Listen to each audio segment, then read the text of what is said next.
now happy to be joined by State Senator Reggie Thomas. He is a candidate for the Congressional District here in and around Lexington. How are you, my friend? I'm doing well. How are you doing, Matt? I'm doing very well. You are running for the Democratic nomination for the Congressional District that currently occupied by Andy Barr. I was talking to you earlier, and I was wondering, what made you decide to get in the race? You've been a state senator for a while. Why get into a U.S. Congress race? Well, like a lot of people, I saw what happened on Election Day.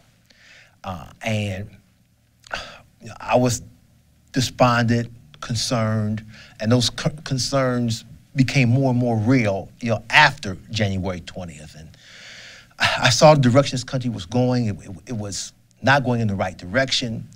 There was this talk and action to repeal the Affordable Care Act and return people to the uninsured days, 500,000 Kentuckians. And people began to ask me about, why don't you run? Why don't you get out there? And I thought about it. And then finally, I remembered what Gandhi said, that if you want change, you must be that change that you want to see. Now, what would be the change that Reggie Thomas would bring? I mean, if I'm watching and I'm trying to figure out either if I'm a Democrat, who my nominee will be, or if I want to replace Andy Barr, why you? 3 reasons, Matt. 3. One is that I'm going to improve the healthcare system in this country. I support a single-payer system. I believe in a Medicare for all approach in which everybody gets health care. Well, let me ask you about that, because a lot of people are for that. Bernie Sanders, obviously the most known. But a system like that, is it really practical to essentially abandon insurance companies and become, do you really think in 2017 that can happen? It already works in so many other countries. But they didn't have the system we had first. I mean, the transition, wouldn't that be just sort of impossible with the way our current health care is set up? Not in the least. Not in the least.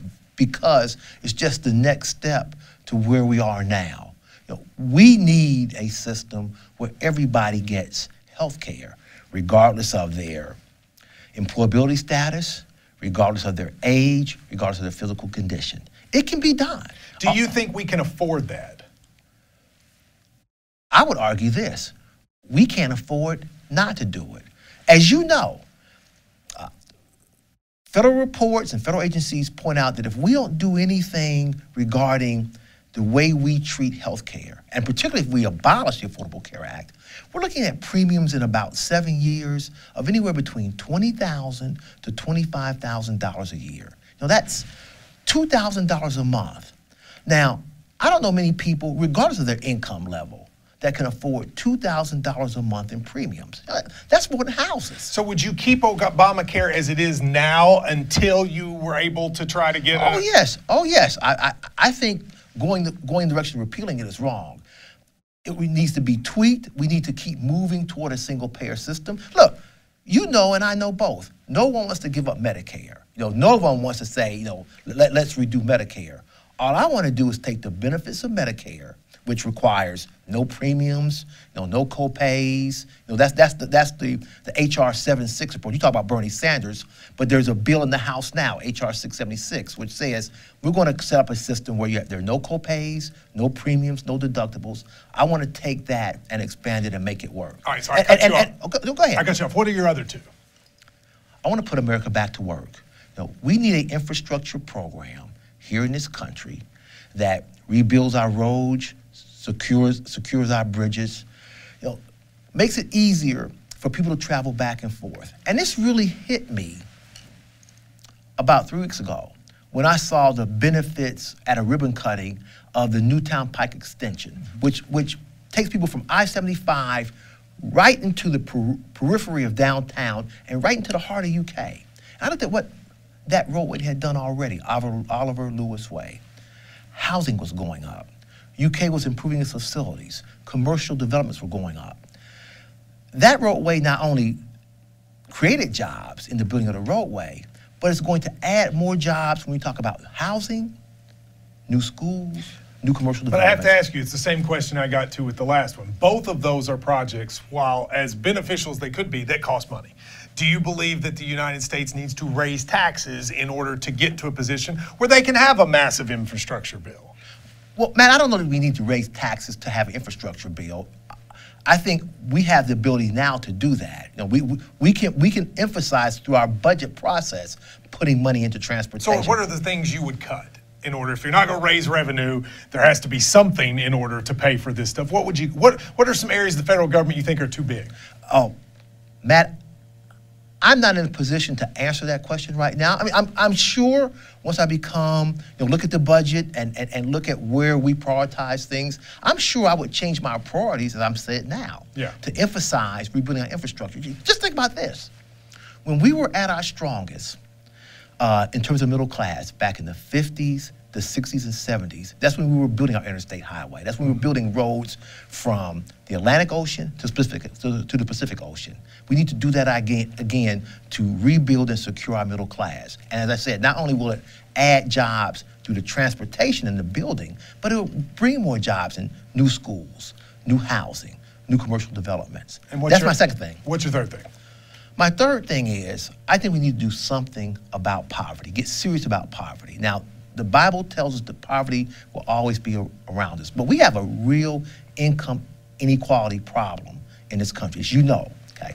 And what I want to do when I get to Washington, and what I'm going to work on and get passed, or to attempt to get passed anyway, is a minimum wage bill that will gradually, over time, increase minimum wage to $15 an hour.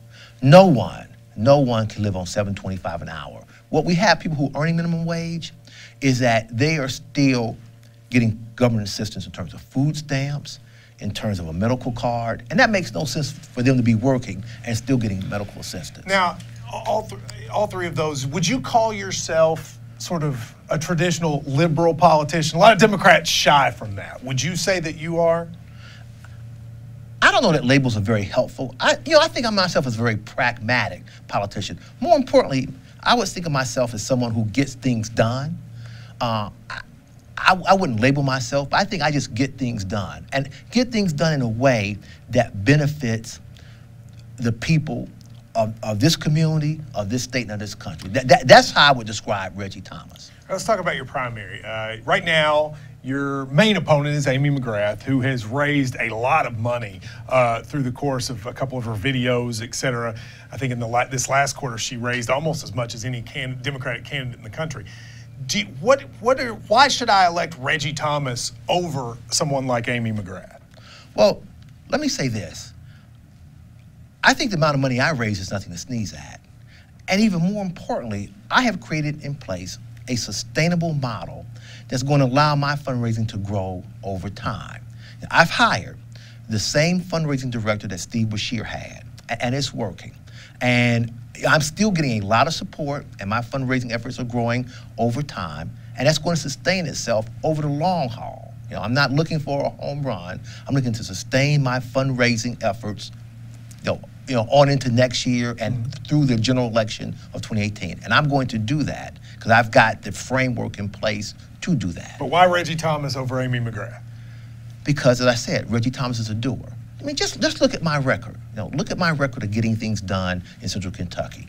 One, adding in a non-budget year, $132.5 billion to UK so that we could build a health disparities clinic. Because as you know, being from Bell County, we are the sickest state, the most unhealthiest state in the nation in terms of cancer deaths, in terms of heart disease, in terms of obesity, okay?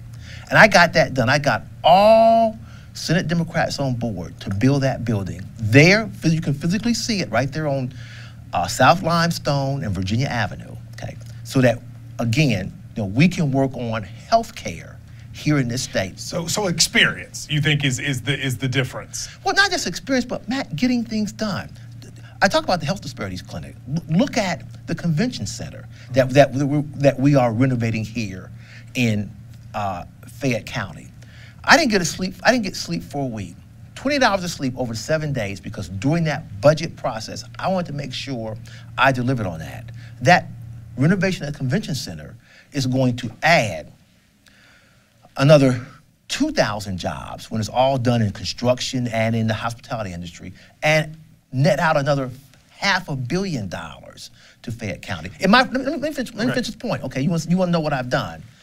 In 4 short years as state senator, I have added to Central Kentucky economy over $1.25 billion and approximately, when it's all said and done, 5,000 jobs. And that's not even talking about what I did before I became a state senator, like, getting new schools built, working with tourism and with the Lexington Convention and Tourism Bureau, working in the arts, working in education, working with the Chamber of Commerce.